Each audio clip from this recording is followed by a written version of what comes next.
Hey everybody, welcome to tonight's Talks with Travis from the BICP. Tonight we are going to go through 10 tips for guiding. These are things that I picked up in the last just over a decade that I've been working in the outdoor industry, and some things that I don't know, they've stood out to me, and not all of them are about like, okay, here's my tip for getting better at air detection and correction, but it's more like kind of some emphasis on soft skills and that sort of thing. So I'm excited to jump into it and excited to hear what your thoughts are, and also what other tips you guys would want to share with people who are going to watch this video in the future. Because that's like one of the best things about these video calls is like I rarely leave without picking up something new. So, and I find like if a lot of podcasts that I listen to, they'll do like a top 10 list, and they very rarely actually make it to 10. But I am pretty stoked. I came up with 10 solid tips. To get things started, the first one, most of it's just going to be kind of like refresh on some BICP ride leader type stuff. So coddling your participants, CODL, count, observe, describe, listen. That is going to be really, really important when you're out on the trail with folks, making sure you know where they're at physically as well as how they're feeling like with the difficulty of the trail. And of course, when we're stopping, getting restarted slowly and then giving some suggestions about upcoming trails. One thing that we do that the BIC talks about in the ride leader curriculum are shoulder checks. And it's recommended, and Scott, you might be able to give me another good number on this, but I believe the BICP recommends every like 15-ish seconds for a shoulder check. And it can be tough to check that frequently, but my biggest tip for shoulder checks is do them intentionally when the trail is most conducive for it. And oftentimes that's on like, if there's a section of non-technical terrain, that's when I'm choosing to look back and check on my participants. If there's a turn going around a corner, that's like, I'm definitely going to be looking at my participants at that time as well. So I just wanted to get those in there because those are really good concepts for caring for our participants' safety and stuff when we're out on the trail, and as well as making sure we stay safe while we're riding. But so I just wanted, that was a quick number one. Number two is when your participants are arriving, make sure that you look prepared and you know the plan. So, I mean, you've got all your stuff laid out on a little table or on a picnic table, that sort of thing, with the sign-in sheet, waivers if they need to sign a waiver in person if they didn't do that online prior. But just make sure that stuff is organized, and that will be really nice for that initial like building confidence or having your participants gain confidence in you and what you're doing, which is super important. And that and leads a little bit into professionalism, making sure that they see us as the authority on what's happening and that we've done this before. The very first time that I started this coaching program for a business in West Virginia, and we were launching it from scratch. So at one point in time, we had to have a very, very first person. And this family came in. It was the first tour that we ended up taking out. Family came in. We did all of these steps, had every step of the process like figured out even before we were accepting reservations or anything. And at the end of the program, I didn't tell them that they were the very first because, I just wanted that to get them out and get them going. But at the very end, I was like, you guys are the very first program that the Arrowhead Bike Farm has run. So like, I wanted you guys to know that. And they're like, oh my God, we like wouldn't have noticed, which I thought was cool. And it comes back to that organization of paperwork and everything. So that's an important one. And moving in, and if you guys have questions, please let me know. The first two were both like pretty short, but the next ones we're going to be able to get a little bit deeper. So when it comes to building rapport with your clients, whether you're coaching or if you're guiding, take time to get to know each individual. And how I like to do that in courses is like call them by name and ask them a question, or ask them a question that like gets to know you more information about them. So for example, I was riding in Massachusetts actually with a BICP instructor who does some coaching out there. And I was riding with a group of, or him and his friends and family. And so I was able, or it was really fun for me to ask his partners about like what they did for work and how long they'd been in Massachusetts and stuff. And, you know, they ended up, and I'm kind of interpreting this as like a guide tip, you know, they ended up like buying me dinner afterwards and that sort of thing. And so if we take the time to show interest in our participants, it can come back to us on the tip end, but also it will leave them with a much better experience around mountain biking, especially if it's one of their first times. This is also really important because I mean we do this because we love mountain biking, we're passionate about cycling, all of the things, and they are showing an interest in your passion, and we can show that back to them by asking them questions and showing some interest in theirs. So most of the time, it can be beneficial for us to try to connect with our participants on things besides cycling as well. And we don't know what their other interests are unless we, you know, ask a couple questions. And especially like when I'm working with kids, I try to do this quite a bit because that can help them feel more comfortable in everything. And so many kids have like, you know, a cartoon character or something fun on their shirt. And like that's usually an easy entrance into like a conversation to build more rapport, because it's like sometimes, okay, so there's this show called The Avatar: The Last Airbender. It came out when I was young. I didn't watch it till college, but it's still like a super popular show today. And so there's kids with these t-shirts like in clinics and all that. And I do a lot of substitute teaching as well. And so I see them there, and it's like I can relate to them on that particular thing. And if they can relate to me, they're going to follow my direction. They're going to listen to me a little bit more, because rapport is super, super important. So that's something that I like to do. And I mean, especially if our participants are bringing their own bikes to the clinic, asking them some like in-depth questions about their bikes, not necessarily the, you know, what components are on your bikes, like that sort of thing, but ask them like what types of stuff they like to ride on, and what types of stuff their bikes do well on, because not only can that give them a platform to share with you their experience in riding, but it can also help give you some more suggestions about what types of trails to take them on. And it can help to lead to an experience that matches their expectations a little bit more by asking those types of questions. Do you guys have any like go-to, you know, rapport building strategies or questions that you guys use in your clinics? Travis, I wanted to go back to your first tip about the shoulder checks. Yeah. To be honest, I don't remember what we prescribe as that cadence or that interval, but I'm not a big fan of turning around while I'm riding my bike, trying to identify riders behind me. So I'll wait till the trail changes direction to where I can still be riding forward, but still see the group snaking behind me. Yep. And then if I have a sweep, even if it's someone that's not another instructor, just a rider that I've kind of said, hey, you're going to be my sweep today. Is that okay? I'll look at the color of their helmet. And then when I do that quick turnaround shoulder check, the first thing I'm gonna look for is that helmet, because then I know that if I can see that sweep and I can see that helmet, I say helmet because you can usually see that. Everyone else they got different colored outfits and stuff, and the trail might be going up and down, but a helmet is the tallest thing you can see. So I'll look for that color helmet, and that immediately tells me, okay, cool. If I can see that helmet, then the chances of anything happening between me and that everyone's probably pretty good. And then lastly, before I try to remember this, I don't always, but before I head out, I'll say, hey, every so often I'm going to be turning around, just checking to make sure you guys are okay. That's all I'm doing. I'm not looking around to encourage you to keep up with me or to go faster. Because sometimes when someone looks around at you, you might, that participant might go, oh, they're wondering why I'm so slow. And it's like, no, I don't care about that. I just want to make sure you're there and you're okay.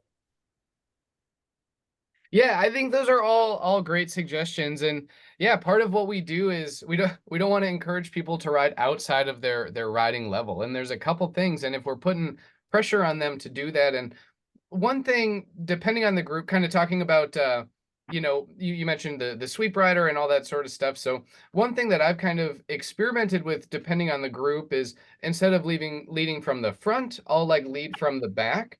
And I've definitely noticed that can get people feeling a little self-conscious to have eyes on them so much, right? Kind of like what you were talking about, like just continuously looking back at them.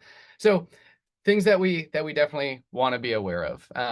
I do usually put so I took I'm working with a group of kids here in Minneapolis, the National Center for Youth Development, and I took a group of kids out on this trail the other day, and I had ridden that morning, and I was like, these high schoolers are going to be way faster than me, so I'm just going to like observe from the back. So it worked out fine in that situation, but awesome. Sweet. Thank you for adding that, Scott. Any other thoughts up to this point? Sweet. We'll keep it going. So take time to get to know everybody. So oftentimes when we're out on the trail, well, we do like our, skills session, we do our and then we take it out onto the trail, and oftentimes we're still giving suggestions, and context is kind of important here. So if we're on like if we're leading a purely guided experience where all we did was the pre-ride assessment, we didn't do any active coaching, that sort of thing. The riders maybe just signed up so that they could be shown around and have a good time on the ride. Just be intentional about how much coaching you're doing. So out on the trail, there's going to be circumstances where, uh, things may be a little bit more difficult, and we have the knowledge and we have the tools to allow or to like coach them through that that feature, that scenario, whatever. And there can be a point where we go from, creating a fun experience to turning it into a skills clinic, and the participants may not have wanted that. So be aware of how much coaching you're doing. And usually when I'm out on the trail, as long as things are, if I see someone go through a chunky section of rocks and they're, bouncing around a little bit, but their feet are still on their pedals and they're equally weighted, I might just like let it slide and like keep going. As long as the way that they were riding didn't put them at risk or anything like that.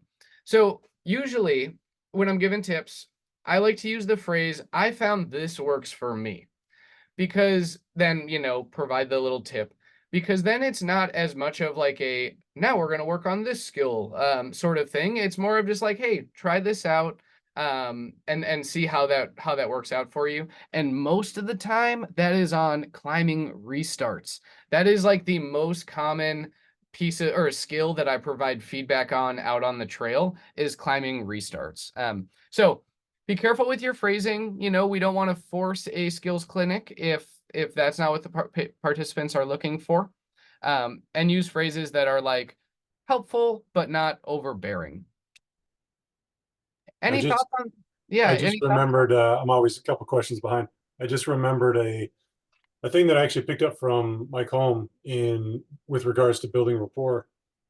And you could do this whether it's a skills clinic or a group ride, as you're kind of going around the group. If you do this, just doing quick introductions, that's another way to get rapport with the whole group.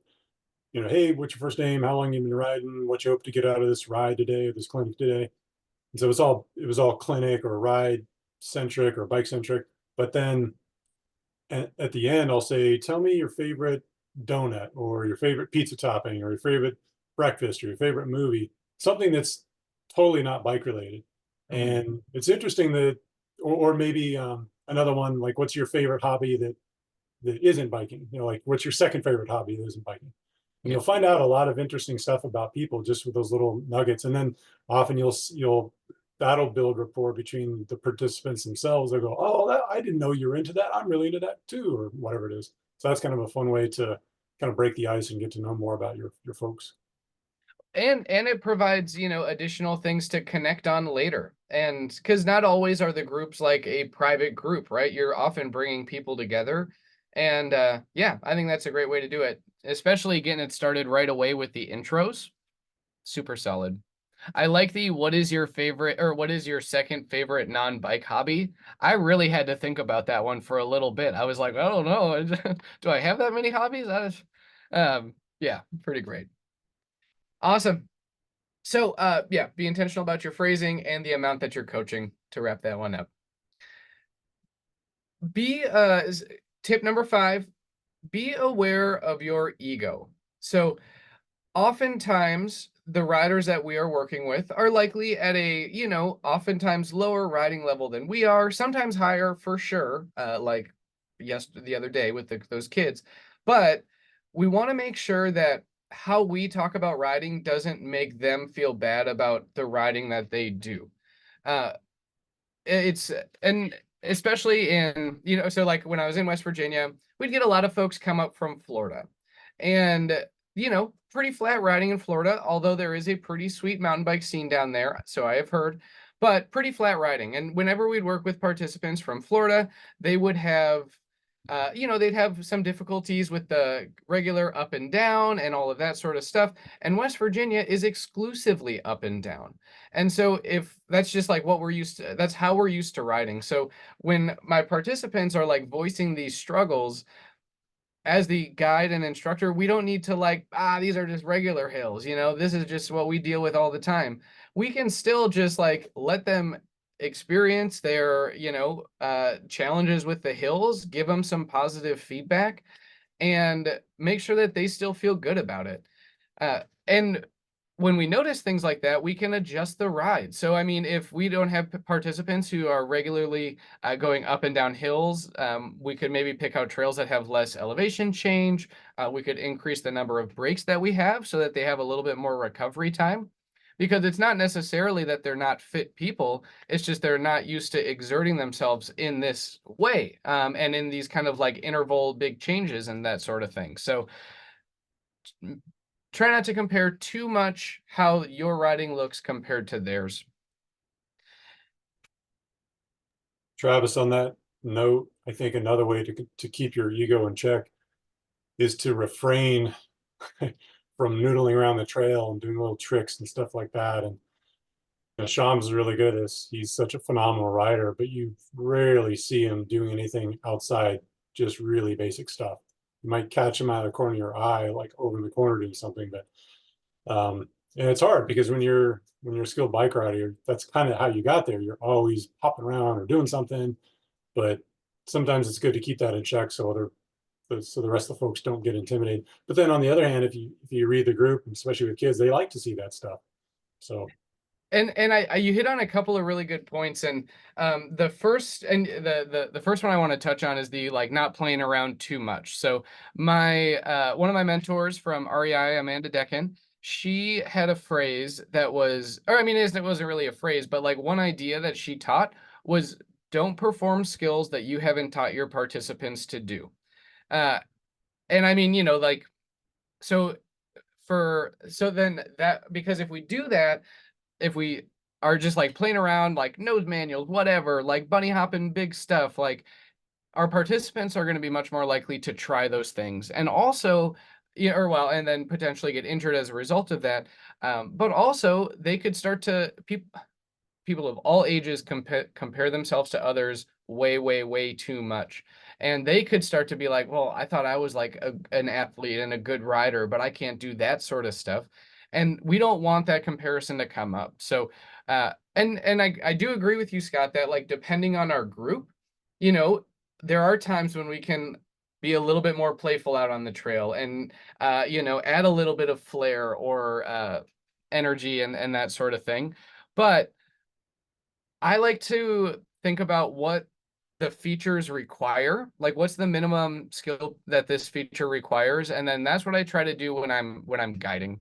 And then I have my personal ride time where you can do uh, whatever you want and have a great time. But there is like a difference between a ride for work and a ride for fun. And sometimes that means we don't get to do all of the fun features, which is okay. Awesome. There's another thing that popped up too for me, Scott, that you mentioned, and I think that it will come back. Oh, kind of on this is just like a little side thing, not in response to your comment, Scott, but um there are times that uh, we need to be perceived as more relatable to our participants. And so I will definitely share, not in like extreme graphic detail, some times that things have gone wrong. So, for example, this weekend, the day before my course, I was riding in Duluth. And along the shore of Lake Superior, there's just like a million big rocks. And if you go at like a walking speed, it's just like front wheel lift, rear wheel lift, front wheel lift, like level lift. It's just like a bunch of 2-inch hops, super, super fun. But I made it like 10 feet and then put a foot down and then rode another 10 feet and put a foot down and like just constantly over and over again. And I think sharing a little bit of our struggles as coaches and like our struggles on bikes and moments of instability, I think that's great. I haven't told very many participants about the time that I like broke my arm, but the number of times that I've like gotten dinged in the shin by my pedals, like super relatable. That happens pretty regularly. So those little things that we can be a little bit more vulnerable, share the things that we're working on, can help them feel good about where they're at, and then also start to internalize the like, this is a process of skill development. Everyone is continually growing. Cool.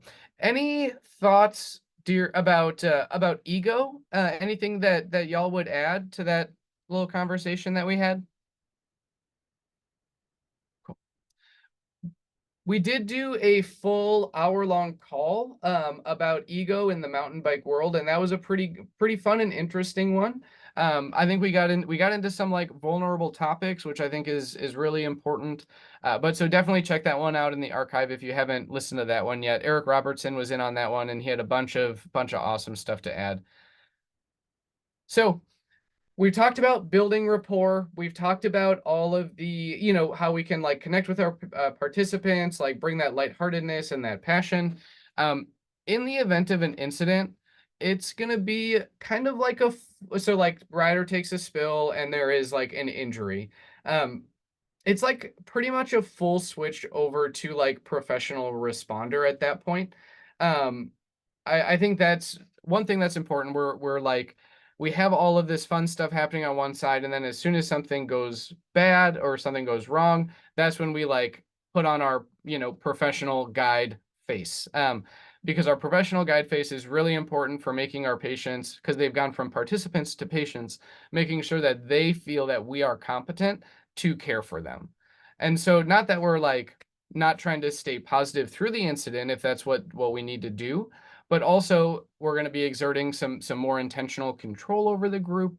We are going to be uh, becoming more that like from guiding an experience to providing direct expectations for our participants.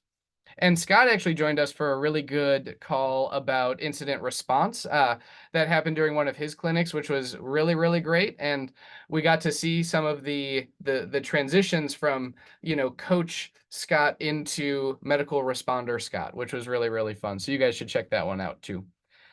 But yeah, be ready to flip the switch in the event of an incident, and also in the event that a participant is doing something that is likely to lead to an incident.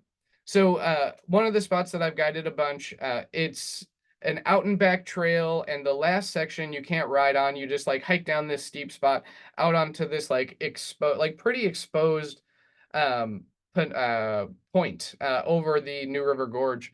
And it's the initial drop off the sides. It's 40 feet and then just continues down another 800 feet. But like there's some serious consequence. And that's definitely a spot where there's usually a lot of tourists. And so the number of times that I've had to like crowd control and like, put on my little bit more of an instructor voice to like groups of kids, like to control where they are. Uh, we got to be pretty intentional about that. Anytime we're managing risk, we're going to be a little bit more professional faced opposed to, fun, lighthearted guide face. There's probably a better way of saying that for sure, but I didn't land on it. Awesome. So The next tip, number 7, is practice paying close attention to social cues. I have definitely like Google searched and like a bunch of years ago, like just like Google search like social cues for boredom, social cues for anger, like that sort of thing. Because being able to pick up on social cues is really, really important for making sure the clinic is or course ride is going to continue to go the way that you want it and the way that the participants are expecting. So if you are, you take a break out on the trail and you're sharing like a little story about this section, people are catching their breath. Awesome. You've been there for like a minute. Start paying attention to what your riders are doing. Are they like looking at you as you're continuing to share things, as you're talking about what's coming up on the trail? Or are they like looking off into the woods? Are they trying to like start conversations with other people in the group? Because those are indicators that maybe we just like keep the group going a little bit faster. Maybe our stops to like gather back up as a group are a little bit shorter, and then we can get back on the trail. And when we are towing that line between, providing tips on the trail and then coaching out on the trail, very important time to pay attention to social cues. So, I mean, if the participant doesn't respond with like, if they're not like making eye contact with you and listening to you, or if they're just like trying to do the thing before you finish describing how to do the thing, it could be that they're just like, I don't really want this feedback right now. And that's okay, as long as we're still like riding safely overall.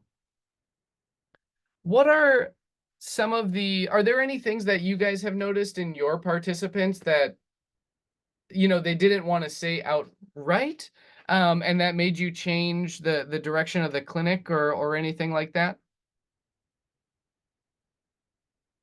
And does it could be positive. It could be like, so I have a positive example. This group of kids that I'm working with here in Minneapolis, um, we were talking about things that we could what types of skills we could work on in that clinic that day. And primarily we'd been working on like trialsy skills up to this point. And I mentioned a bump jump to like the group. And I described it, it's our front wheel bumps off the feature, our rear wheel bumps off, and then we kind of do like an assisted bunny hop. And one of the kids, she doesn't have a very active, like, she doesn't express things through her face very much. And she had like the slightest smirk on her face when she like heard assisted bunny hop. And I was like, that's the skill we're working on today. Because I knew that she would be stoked about it. So yeah, these things are important to pay attention to and allow us to make more informed decisions about how to create a good experience for our group.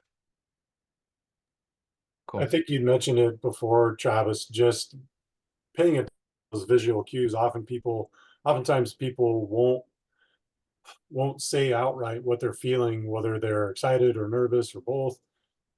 But the more you the more experience you get, the better you'll get at picking up on those cues. They might be standing off from the group, maybe not part of the group. Um, Sometimes it's hard to see people's eyes because everyone's wearing glasses oftentimes, but the eyes can reveal a lot, their body posture. And just sometimes it's those little cues that you can. And I've even been kind of secretive or sly about communicating with them. I might walk past them and pause real quick and just say, "Hey, is everything cool?" And just kind of say it under my breath so they don't feel like they're being singled out, and just kind of try to give them the benefit of the doubt, make them feel as comfortable as possible if you sense that maybe they're not comfortable. Yeah, super important. And it can people are very hard to read. And sometimes it just takes like not actively pulling them off to the side, but I kind of handle like when people take a crash that, maybe they don't need like medical attention for, I kind of handle it the same way, Scott. Just like, hey, what like what do you need? How are you feeling? Because they may be, they may have like a hurt shin, but also like emotionally, they may be like feeling bummed about their riding. They may be feeling like they shouldn't have come on the ride. Like all of these different things could be going through their head. And just like Scott said, a calm, you know, relative, pretty as close to one-on-one as you can get, just like check-in can be really helpful. Cool. All right. Sweet. Well, to keep things going, a big thing that we'll want to do is highlight moments of success that we see in, taking a step back. I remembered something else. Okay, sorry. So this comes back into paying attention. These aren't really social cues, but paying attention to other cues. So at the end of every level 1 clinic, so level 1 clinics are 3 days, like super intense on the bike. Everyone here like fully knows. And we typically do a level 2 skill session before getting the results of the course. And that is a time where I am paying really close attention to how my participants are like holding their bodies, and like how are their fundamentals on the bike. So I've noticed in myself that when my body gets tired, my foot wedge and my ankle work, it just like falls apart. And so when I start seeing like someone who has up to this point in the ride been doing good, handling tough features, when I see them starting to have a harder time, and it could be the features are, even if the features are not as difficult, if they're starting to struggle on that, it could be that physically they're just like, okay, I need to like, they want to go fast, but we might need to control that and slow the group down so that they don't end up being injured from riding when they're super, super tired. That was just one of the cues that I wanted to touch on. And comes into the observe from CODL, from the little acronym from the BICP. So highlighting moments of success, super important. I think that it is, we all like to feel good about what we have learned or how we have performed. I think that our participants are no different. One thing I have noticed about getting videos of participants, like ask, make sure beforehand, all of that. But I think there's definitely times when people are like, why are you getting a video? This isn't as like, this isn't what you see on Instagram and like all of that sort of stuff. And I think it's important to emphasize that, like, sure, it's not what we see on Instagram, whatever, but this is like a big moment for you. And this is like where you're pushing your skills. And that's more important than how the video looks to other people. Like, this video is, I mean, you can post it on social media all you want, but this video is really for you to hold on to as a memory of like what you did today. And I think people need reminders about that, because so much stuff, just like you get a video to put it on the internet and then get, social feedback from that, as a lot of bike videos do. So get videos for them and share them with the riders. I usually like to use, I have a Android, and so I just use Google Photos. That works really well. If you can AirDrop, which is like the best thing ever about Apple devices, AirDrop them. And I usually try to take care of that immediately after the program if I can, because that's something that's really easy to like let slide, and all of that. So get some videos. And really important too are photos. Like on your guided ride, have your like photo spots. Think of some creative photos, and how you've like organized people there in the past, because taking photos and sharing them with your participants afterwards is just going to give them more memories. I mean, sure, it may be the thing that, pops up on our camera thing this time 3 years ago, but they'll look back at that moment and they'll see the selfie with you in it, out on the trail. And that'll be a way for them to just keep remembering the impact that you had on their riding. How do you guys like, how else do you highlight success? What are your some of your guys' strategies?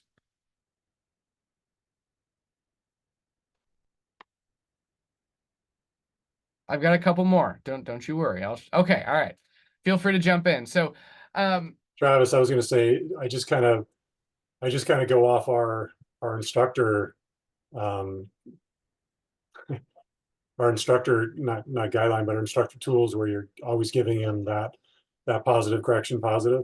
Just mhm. always find something, even if it's something silly like, hey, your speed looked great coming through there. You just always have something really simple in your back pocket, in your hip pocket, that you can throw out there, to make everyone feel like they're doing great on the trail, whatever it is. Yeah, and I think verbalizing those positives as well is really important, and I think having them be specific. There are times when like my energy level gets a little bit higher when I see people pushing themselves and being successful in pushing themselves. And as coaches, our energy, like whatever energy we're putting off, is going to like leach into the rest of the group to some level. So if we are celebrating other people are going to celebrate other people too. Um, it was pretty great. Like there was this, I did a program with this bachelor party. It was a big group. We had a bunch of instructors on it. And early on, there was like a little bit of timidness, and then things started to get rowdy when they started to like get to know us a little bit more. And by the end, everyone, like fist bumps everywhere, like yelling down the trails. It was just like there was so much camaraderie. Um, and part of it comes from like even these people that were struggling on some technical sections, like highlighting how fast or how far they made it through it, and like giving them opportunities to try it again, and even just celebrating the like you made a bunch of attempts on this, and not everybody does that. Some people would have just gotten off their bike and walked across, which is all good, but you made the attempt, and I think that's really important too. Cool. So next thing, and I'm excited to hear about, well, yeah, so I'm excited to hear about your guys' thoughts on this. So typically our clinics have a duration, 3 hour half day tour, or half day guided tour, that sort of thing. Um, my tip is to not be too pushy about the pace of a ride. I think that there are exceptions to this, or things to at least consider as we go through. But if we are rushing our participants through a trail, or like, hey, we got to get back by this time because that's when I'm scheduled to be done working, they're going to feel pressure to ride faster and ride potentially outside of their limits. This could be dangerous for the participant, and they could also get frustrated with you and like be less happy with the program, because if they are trying their absolute hardest and we are still trying to uh we are still trying to get, or they're trying the hardest, we're still trying to get them to go faster. There's a little bit of like hopelessness built in there because they can't go faster on that trail. And some of the safety, oh, sorry, Gary just dropped something in the chat about fist bumps. Okay. Fist bumps definitely carry more weight than just a verbal compliment. Do you want to talk a little bit more about that, Gary? Because I think there's some truth in that for sure. It seems like to me, I don't want to say if that maybe breaks like an icebreaker or a different barrier, but I've seen, for instance, just this weekend we had a jump clinic, and as the patrons were coming, or the customers were coming by, if they did something well, I reached my hand out as they were riding, and rather than just saying that, hey, nice job with whatever that they did, that fist bump, just their face lit up seeing that. You know what I And mean? When we touched the base, it just seemed to, I don't know. Maybe I'm not articulating this that very well, but no, I hear that, Gary, and I think that's really, I think it's a really good point, because it's like a, super appropriate light physical contact that can make people feel good, but it also, I think, is an example of how they can be made to feel a part of the group. Like there's a lot of fist bumping that happens in the bike world, in all the extreme sports world, and especially people coming from outside of that world trying a new activity, when they see that like, I don't it's like not, it's not really in-group behavior, but when they see that they're being interacted with in the exact same way that you would interact with one of your regular riding friends, that makes them feel a part of the group, and that makes a big impact. So I thank you for bringing that up, Gary. yes, sir. I think it adds a little more sincerity. Like maybe the first step would be saying, "Hey, nice job," and then, Hmm. "Hey, Travis, that was a great job," using your name. I said, Hmm. "Yeah, Travis, give me a fist bump." I think it's just the next progression, if you will, with that. Yeah, yeah. Awesome. Yeah, thank you for adding that, Gary. Yes, Excellent. sir. Sweet. So a couple of the, so talking about pace and making sure we are being patient, what we might need to do is we'll need to be very familiar with our trails. So we can push our participants a little bit to like increase the speed. You know, maybe we take shorter breaks, that would be on us, or maybe we, if the pace is at a point where we're really not going to make our timing benchmarks with the line or with the ride that we had intended, we might need to adjust. And depending on the policies of whoever you're teaching for, whoever you're guiding for, you know, you can notify home base and like, hey, this is our plan from here. We're going to do this loop instead, so that other people know where you are too. And then just modify the trail, and then they can keep cruising at their appropriate pace.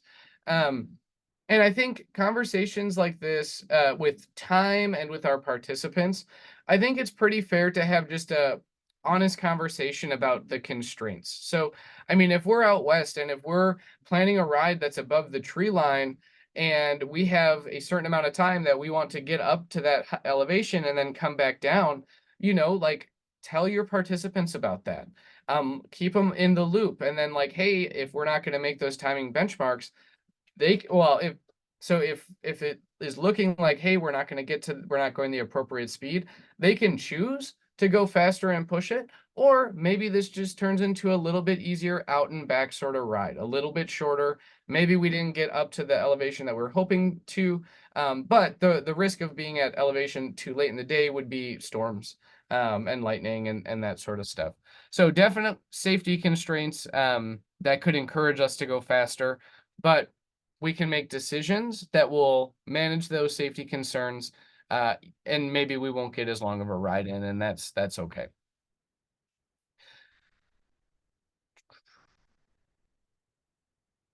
Cool. And I think the big thing so, I mean, bringing them into the conversation is important, because then they can help make the choice if they want to go faster or not. But if we don't bring them into the conversation and we're just like, we're just going to turn around now, without having any conversation around that, they may not know the reason why you wanted to turn around. And it could be, you know, because you wanted to get off work at the exact right time, or whatever. So have discuss these things with your participants, and in the end, you know, you will have to make the decision that is safest for everybody, but it at least helps manage their expectations around timing in regards to the ride. Any thoughts on that? Have you guys ever, I mean, I found most of my clinics and guided tours ended up like, I went over time, you know, 15 minutes to a half hour pretty regularly. And it wasn't that big of a deal for me, but where are you guys at on, what are all of y'all's thoughts on setting pace, or how do you manage that in your programs?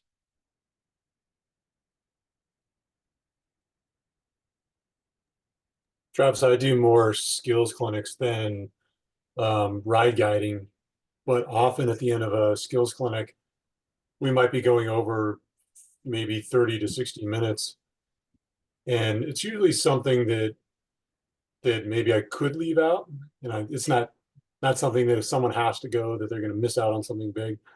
But I will check in and say, you know, hey, we're getting close to the end. This last thing I want to do, we're going to go out and check out this one trail feature. Probably be out for another 30 minutes. Is everyone cool with that? If you got to go, that's totally fine too. I get that. So just checking in instead of just leading them out there, and then, because, you know, someone might have to get back for some other thing or some other appointment. But I think just keeping them in the loop, like you said, helps. Yeah, I think that's because then they can make the choice for sure. And I found most of the time people are like, an extra 20 minutes riding my bike, like, for sure. I'm fine with being a little bit late to whatever brunch or whatever. Yeah, I haven't had many people that are like, no, we need to get back at this time. They're usually pretty relaxed about it. So Travis, you know, I do the adaptive riding. And so I'll do 3 2-hour back to back rides. So I have to be super strict on the time back. Yeah. So then do you have a designated route, or how do you keep being so timely? I am fortunate enough that, and we don't have e-assist on our bikes. So I'm fortunate enough that I have a trail system that I can keep changing the route depending on where we are and make it out. But it's, you know, they'll say, well, I've got it in my tank to do a little more, but then now they've gotten at half the speed they were when they started. It's challenging. but I also carry a toe strap. So if they're getting really tanked, I'll be like, and nobody wants to be towed. I'll be like, hey, this person's doing my staff. Can they practice towing? Nice. I'm like, you still have to do the work, but Yeah. it's kind of like a little assist, like if you had an e-bike. And that always flies, but that's how I handle it. If I'm half an hour away from the parking lot and my next group starts in a half hour, I'm like, okay, we're gonna pull out the tow rope. Hook them up. Yep, for But sure. it's tricky because they get super fatigued, and you're talking arm bikes or, so it's harder. Yeah, definitely. Well, and it's great. I mean, you've got a venue that has multiple options. Like, okay, here's our exit. Here's this exit when we get to this point. Yeah. Like that's awesome. And we can select I mean, we don't all have like all the best options, but we can be intentional about the venues we choose. Yeah, it's really hard to find for no e-assist adaptive bikes, a trail system that I can hop around in different circles. Mm-hmm. So Yeah. we're pretty lucky for that. Nice. Excellent. Cool. Well, so to keep it going, I've got a couple more facts, or a couple more, well, just like what kind of one that or two that I'm going to lump into one, because I think it's actually a couple over 10. Have a bunch of fun facts about the area that you're in. If this is a guided ride, I worked in a, tourist-based area, like bring out like state facts. Like, did you know the state flower of West Virginia is the mountain laurel? Like that sort of fun stuff. I nerd out on it. I haven't had participants be like, that's way too boring to learn. So like bring those out. Geological facts are so like I love hearing about those. After our conference in Las Vegas, Mike Holm, we rode up in Gooseberry Mesa with Kate and Kelly, and Mike just like showered us with geological facts about southern Utah, and it was incredible. It added so much more to my experience in that area because I could understand a little bit more and learn and learn about those fun facts. So I would also kind of in that same fact vein, we did a lot of family programs like parents and kids, private group program. I would use those questions, like what's the state bird of West Virginia, whatever. I would use those questions as like prizes for snacks.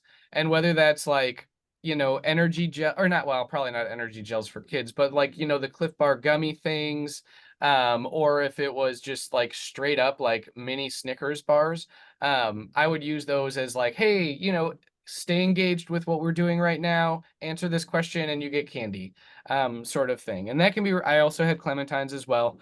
But those can be a fun way to keep them engaged and keep them just like learning a little bit more, because I think the more we know about the area and the environment that we're in, the more present I feel, at least. And I think that's just like a great thing. I mean, we kind of go from like mountain bike guide to tour guide in a couple different ways, but I don't know, it's so fun to be a tour guide sometimes, especially if it's an area that you care about and you love. Like if this spot means a lot to you, tell people why it means that much. I think that can be just like riding, riding means a lot. Share why riding means a lot to you. Very big things. So I think those were the 10 tips. Let me review. Yeah, so just to breeze through them real quick. So count, observe, describe, and listen, from the BICP ride leader type stuff. Make sure you look prepared and you look like you know the plan to build rapport or to build confidence in you. Take some time to get to know each individual rider. Be intentional about providing feedback on the trail or coaching on the trail. Keep your ego in check. Don't allow other rider or your participants to feel less than because they ride differently than you or in different places than you. Be ready to turn on that professional guide switch, during incidents, during times when you need to manage risk. pay attention to physical and social cues in your riders, so that we can continue to match their expectations. Celebrate success. Don't be too pushy about pace, and share fun facts, and bring snacks. Bring tons of snacks. That's always going to be on there for sure. But are there we got a couple minutes left. Are there any big things that y'all would add to this list? I've got a couple. I'm a big fan of that first stop that we talk about in the ride leader curriculum. Mm-hmm. You know, that first stop you do after you do the safety talk, after you do the bike checks, when you finally start rolling, stopping within 1 to 2 minutes, just kind of checking in with everyone. Sometimes maybe that's the first time they've ridden their bike that week and they just got it out of their car and they didn't get a chance to really see if everything was working okay. Or maybe their shoe isn't tied right, or whatever it is. That gives that participant an opportunity to fix something, or maybe they need help fixing something that they didn't realize their brakes are squeaking or whatever. I always like that. And it just kind of sets a good tone and a good pace that, hey, this isn't a hammer fest. We're out just having a good ride and want to make sure everyone's having a good time. Yeah. The other one was, this was actually brought up to me by a participant in a guided ride I was doing.